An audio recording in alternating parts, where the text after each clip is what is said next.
Olá pessoal, tudo bem com vocês? Aqui é o pastor Michel Augusto. Nós estamos gravando mais um Expresso Teológico.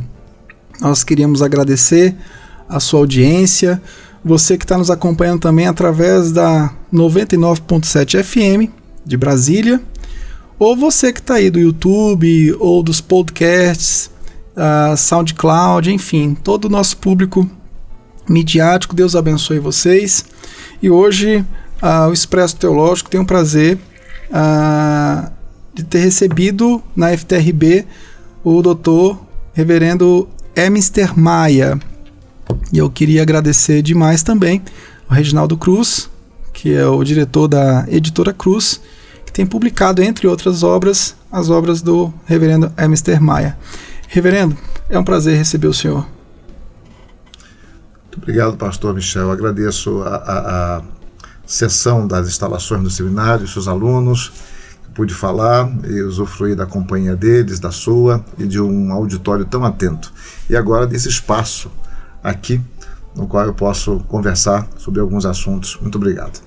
Bom, o reverendo Emister Maia é um reverendo presbiteriano, autor de inúmeras obras, professor do Mackenzie, do Centro de Pós-Graduação Andrew Jumper, e tem uma história acadêmica e pastoral. Doutor em Teologia pela UMESP em São Paulo e lançou agora, aqui na FTRB e também em outras faculdades em Goiânia, a obra Felicidade Segundo Deus, a Teologia para a Vida na Perspectiva das Bem-aventuranças.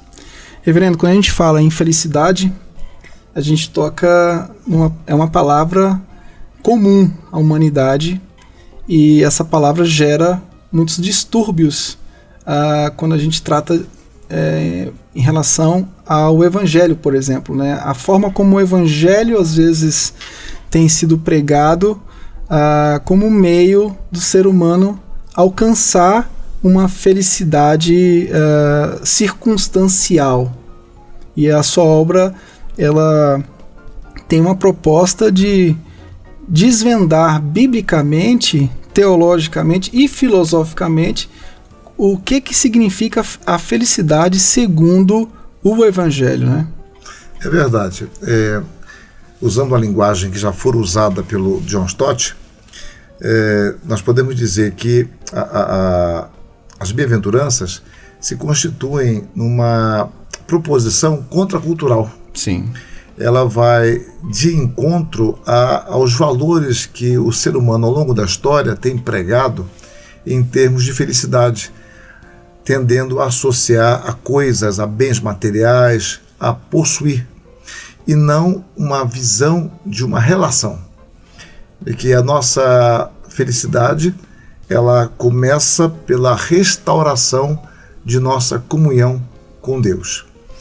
Parafraseando Lutero, quando ele analisa a carta de Paulo aos Gálatas, tratando da questão de graça e paz, ele diz que ali nós temos a essência do Evangelho. E digamos o seguinte: de fato, pela graça de Deus, nós entramos em paz com Deus. Somos declarados justos e fomos reconciliados. O caminho da felicidade começa por nossa reconciliação com Deus. E não há outra forma de ser feliz senão começar pela reconciliação com Deus. E a partir daí, darmos prosseguimento pela graça ao caminho de aprendizado e de obediência. A gente tem vivido, da década de 70 para cá, uma eclosão de inúmeras teologias que tentam resolver o problema do ser humano aqui na Terra, né? A gente bate muito nessas questões e isso é um tema recorrente.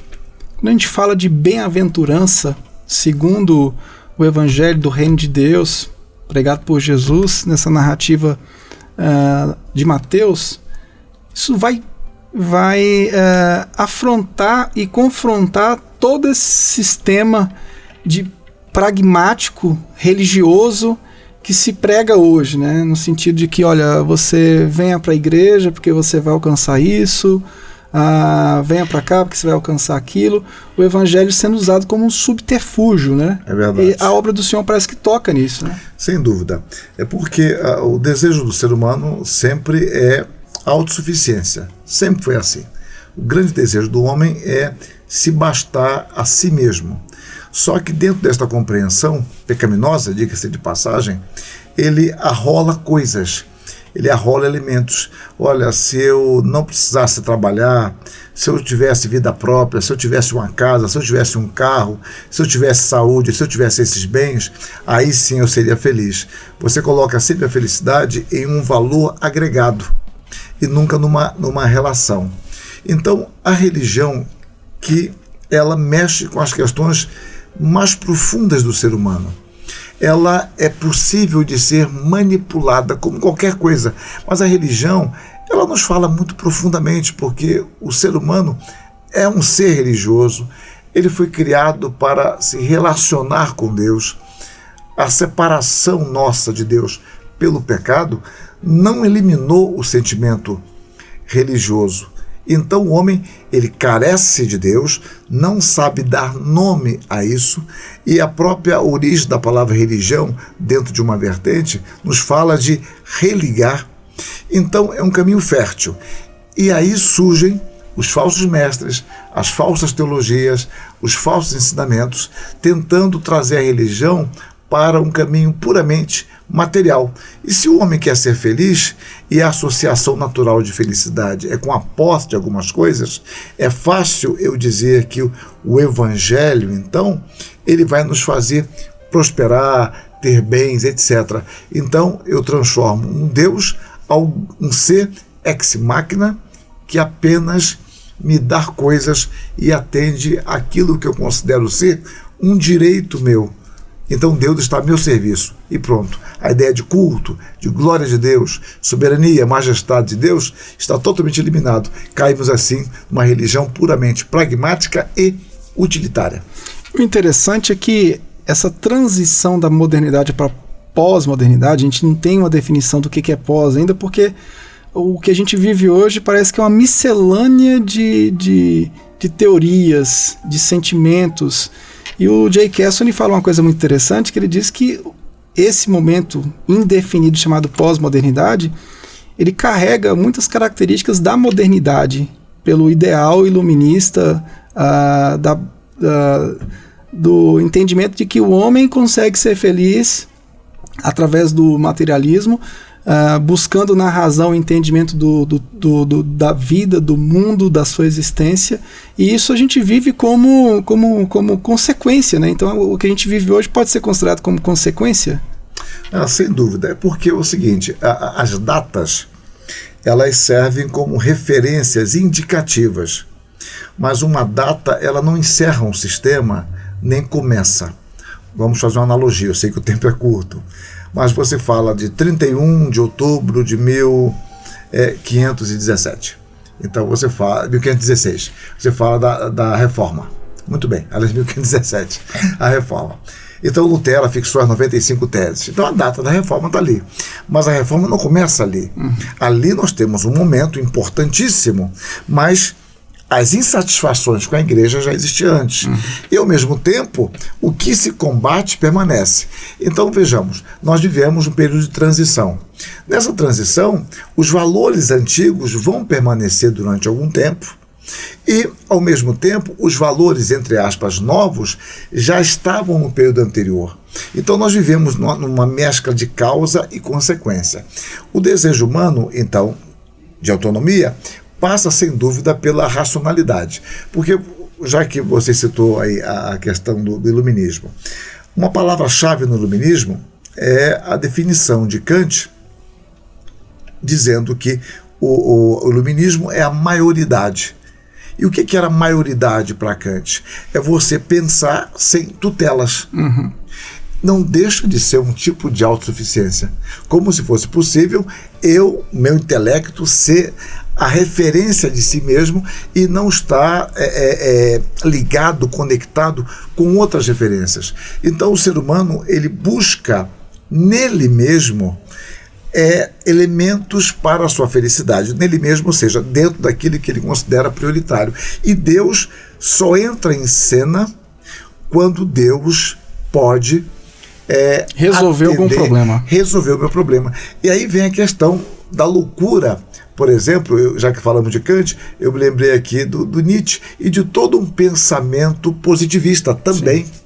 De que conforme o homem vai evoluindo, ele vai dispensando as explicações de mistério.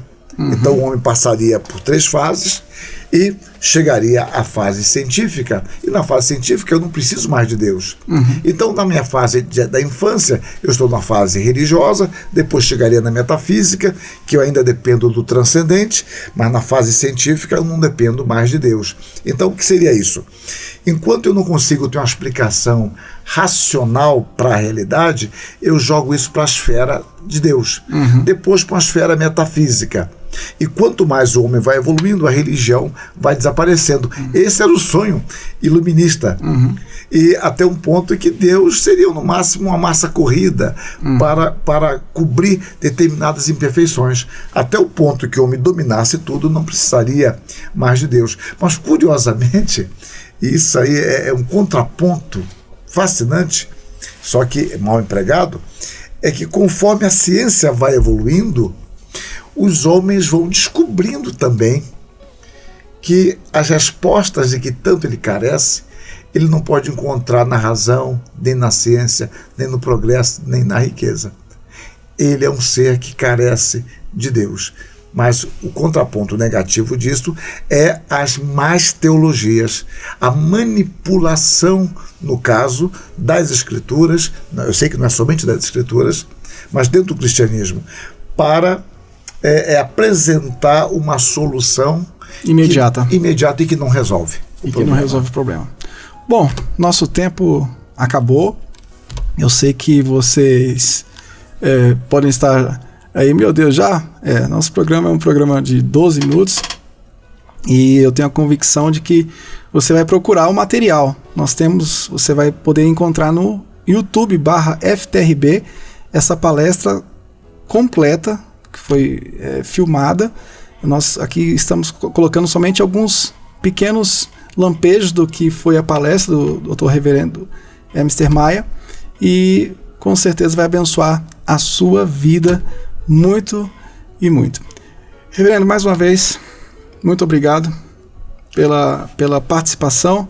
Eu sempre digo que essa participação de denominações que estão proclamando uma fé voltada para o Evangelho, uma fé que busca a centralidade das Escrituras, isso é muito importante para nós.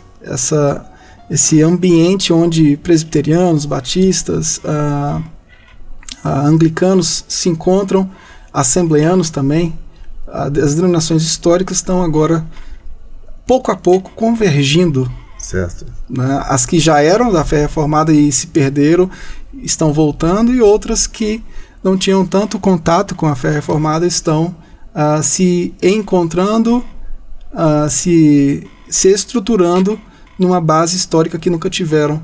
E isso agora está gerando uma segurança maior teológica para as instituições, para as igrejas, enfim, para todo o projeto de cristianismo que a gente precisa trabalhar, tanto no privado quanto no público. É verdade.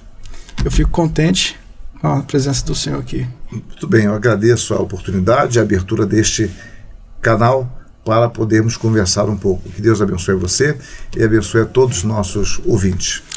Deus abençoe todos vocês. Até o próximo Expresso Teológico. Fique com Deus. Tchau, tchau.